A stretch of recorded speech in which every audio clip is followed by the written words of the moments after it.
बच्चू कडूंचाही भोंदू खरात सोबतचा video viral. भाजपमध्ये मंत्री असाल तेव्हा इथं म्हणत खरातनं दिला होता आशीर्वाद।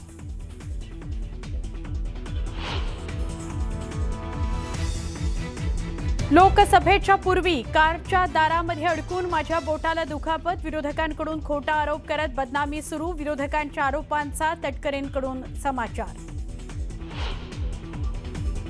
भोंदू खरातचं प्रकरण विधानसभेत गाजण्याची चिन्ह। मुख्यमंत्री देवेंद्र फडणवीस अशोक खरात संदर्भात विधानसभेत निवेदन देणार। भोंदू अशोक खरातचा आणखी एक कारनामा। तुर्कीतील एल्विश मधाच्या नावाखाली करत होता फसवणूक। 1 किलो मध तब्बल 9 लाखांना विकत होता अशी माहिती आली आहे समोर। युद्धजन्य परिस्थितीबाबत शरद पवारांनी व्यक्त केली चिंता। मवियाच्या बैठकीत इंधन टंचाईच्या मुद्द्यावर चिंता व्यक्त करत केली चर्चा। मुख्यमंत्री देवेंद्र फडणवीसांच्या हस्ते राजमाता जिजाऊ एसटीचं लोकार्पण। एसटीच्या ताफ्यात 3000 अत्याधुनिक स्मार्ट बसेसची भर। 5 दिवस इराणच्या ऊर्जा प्रकल्पांना लक्ष्य न करण्याची अमेरिकेचे अध्यक्ष ट्रम्प यांची घोषणा। तर प्रत्युत्तरामुळे अमेरिका घाबरल्याचा इराणचा दावा। युद्धजन्य परिस्थितीत भारतासाठी दिलासादायक बातमी। जगवसंत आणि पाईन गॅस नावाची तेलवाहू जहाजं भारताकडे रवाना। 2 दिवसात जहाजं भारतात येणार।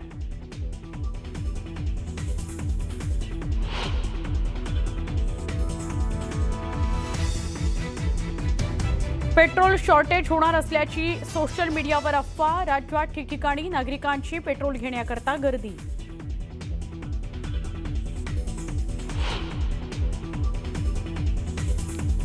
संगमनेरमध्ये तालुका अभियान व्यवस्थापकाला कार्यालयात घुसून मारहाण। मारहाणीचा व्हिडिओ व्हायरल।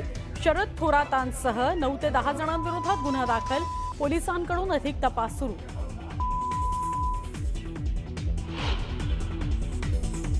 आणि छत्तीसगडमधील बस्तर परिसरातला मोस्ट वॉन्टेड माओवादी कमांडर पापाराव करणार आत्मसमर्पण। अबुजमाड परिसरातल्या माओवादी चळवळीला मोठा धक्का।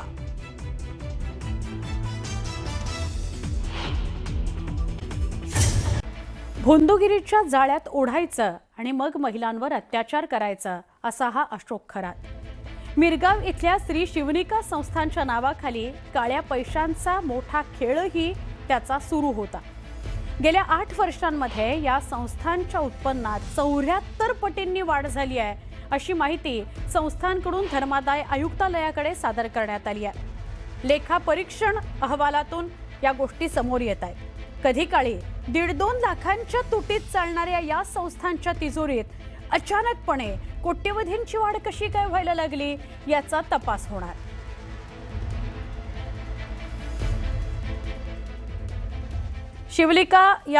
शिवनिका या संस्थेच्या उत्पन्नात अचानक वाढ झाली।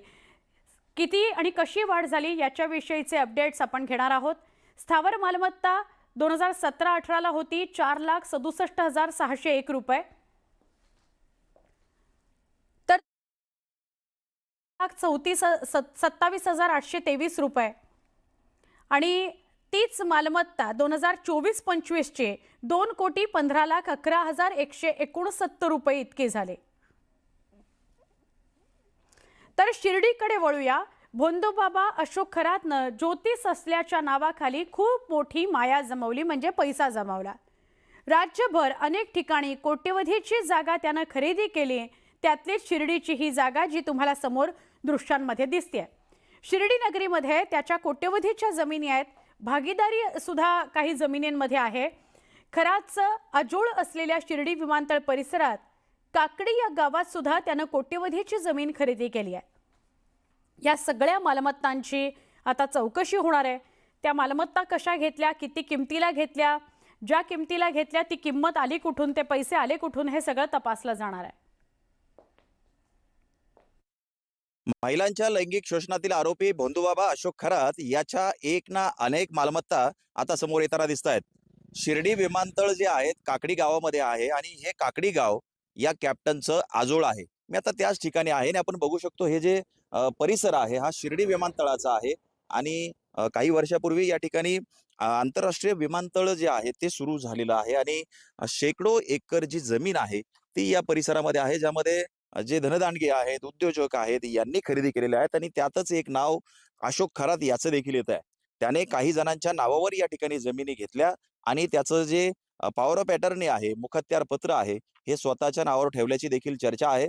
काही लोकांच्या नावावरती कोट्यवधी रुपये ठेवल्याची देखील चर्चा आहे.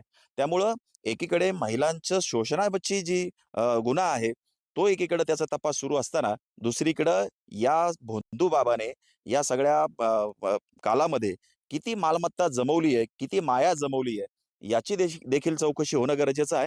त्यामुळे शिर्डी असेल, त्याचबरोबर कोपरगाव असेल, सिन्नर असेल, नाशिक असेल, अनेक ठिकाणी या बाबाच्या कोट्यावधीच्या मालमत्ता आहे. या सगळ्या त्यांनी मिळवल्या कशातून, कुणाकडून, यामध्ये त्याच्याशी कोणी सहभागी आहेत का, याचा देखील तपास होणं गरजेचं आहे. हरीश देमोटे, न्यूज 18 मराठी, शिर्डी, अहिल्यानगर. हरीश आमचे प्रतिनिधी त्या जागेवर गेले आणि तिथून त्यांनी घेतलेला हा आढावा. भोंदूबाबा अशोक खरातचा अजून एक काळा कारनामा समोर येतोय. भोंदू खरात चक्क मधाची विक्री करायचा आणि लोकांची फसवणूक करायचा. तुर्की मधाच्या नावाखाली भोंदू खरात नागरिकांची फसवणूक करत होता. 1 किलो तुर्की मध चक्क 9 लाखांना तो विकत द्यायचा. एल्विश हनीची विक्री करताना ते तुर्कीच्या समुद्रात खोल गुहेतून मिळतं असा दावा तो करायचा आणि त्यामुळे ते इतकं महाग आहे असं सांगायचा. महागड्या दरानं मध विक्री करून आलेली रक्कम त्याच्या ट्रस्टच्या नावे घेत ब्लॅक मनी वाईट केल्याचं तपासात समोर आलेलं आहे अशी माहिती मिळते.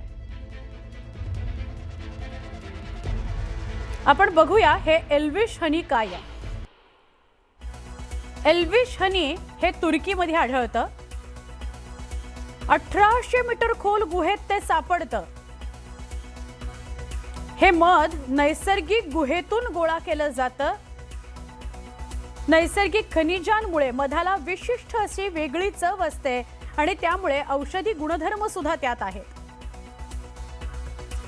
गुहेच्या परिसरात सर्वत्रच दुर्मिळ औषधी बघायला मिळते. वनस्पती आणि फुलं सुद्धा अनेक गुहांमध्ये बघायला मिळतात जे औषधी असतात. हे मध वर्षातून केवळ एकदाच काढलं जातं. एल्विश मधाचा पुरवठा अत्यंत मर्यादित असतो. त्यामुळे मागणी जास्त असते आणि पुरवठा कमी असतो. म्हणूनच याची किंमत लाखांच्या घरात असते. एल्विश मध औषधी गुणधर्मासाठी जगभर प्रसिद्ध आहे. एल्विश मध हे चवीला किंचित कडवट असं असतं, पण अनेक गंभीर आजारांवर ते उपचार ठरतात आणि म्हणून मधाचा वापर शरीरातील ऊर्जेची पातळी वाढवण्याकरता केला जातो.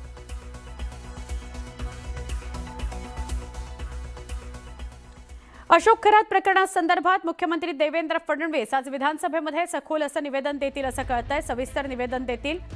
भोंदूबाबा अशोक खरात प्रकरणावरून सोमवारी विधानसभेमध्ये जोरदार खडाजंगी झाली, चर्चा झाली. या गंभीर अशा प्रकरणावर विधानसभेत बोलताना प्रकरणातील दोषींना सोडणार नाही असा इशारा मुख्यमंत्र्यांनी दिलाच होता.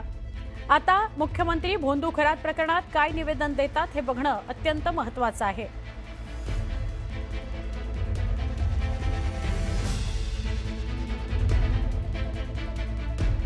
सातारा जिल्हा परिषद निवडणुकीच्या मुद्द्यावरून काल अधिवेशनामध्ये शिवसेना आणि भाजप आमनासामने आलेले आपण पाहिले. दोन्ही पक्षांनी या मुद्द्यावरून आक्रमकच भूमिका घेतली. सत्ताधारीच एकमेकांविरोधात असल्याचं चित्र अधिवेशनात बघायला मिळालं. त्यानंतर मात्र काल रात्री उशिरा उपमुख्यमंत्री एकनाथ शिंदे आणि मुख्यमंत्री देवेंद्र फडणवीस यांनी वर्षा या निवासस्थानी या विषयावर चर्चा केली असं कळतंय. भेटीत सातारा जिल्हा परिषद निवडणुकीनंतर निर्माण झालेल्या वादावर चर्चा झाली आणि आता पुढे काय करायचं यावर चर्चा झाली असं कळतंय. भाजपकडून या वादावर पडदा पडतो का हे आता बघावं लागेल.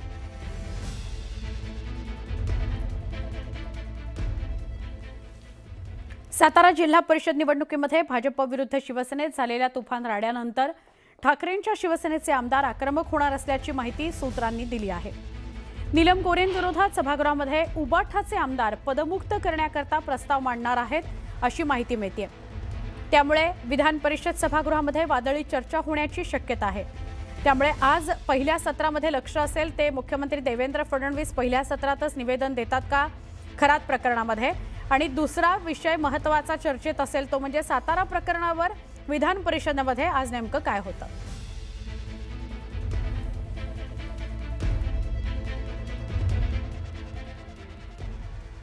विधान भवनात शिवसेना उबाठा पक्षाचे पक्षप्रमुख उद्धव ठाकरेंना विधान परिषदेचे सदस्य म्हणून निरोप दिला जाणार आहे. 13 मेला उद्धव ठाकरेंचा विधान परिषदेचा कार्यकाळ संपतोय. उद्धव ठाकरेंसह एकूण 9 आमदार असे ज्यांचा कार्यकाळ संपतोय. त्यामध्ये आहेत नीलम गोरे, अमोल मिटकरी, संजय केणेकर, शशिकांत शिंदे आणि स्वतः उद्धव ठाकरे सुद्धा. एकूण 9 जण आहेत. त्यामध्ये उद्धव ठाकरे पण आहेत, राजेश राठोड आहेत. या सगळ्यांना आज कदाचित निरोप दिला जाईल.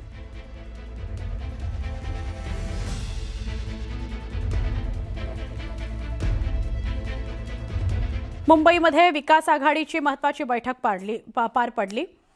यावेळी मवियाच्या वतीनं राज्यसभा खासदार म्हणून निवडून आल्याबद्दल शरद पवारांना शुभेच्छा दिल्या गेल्या.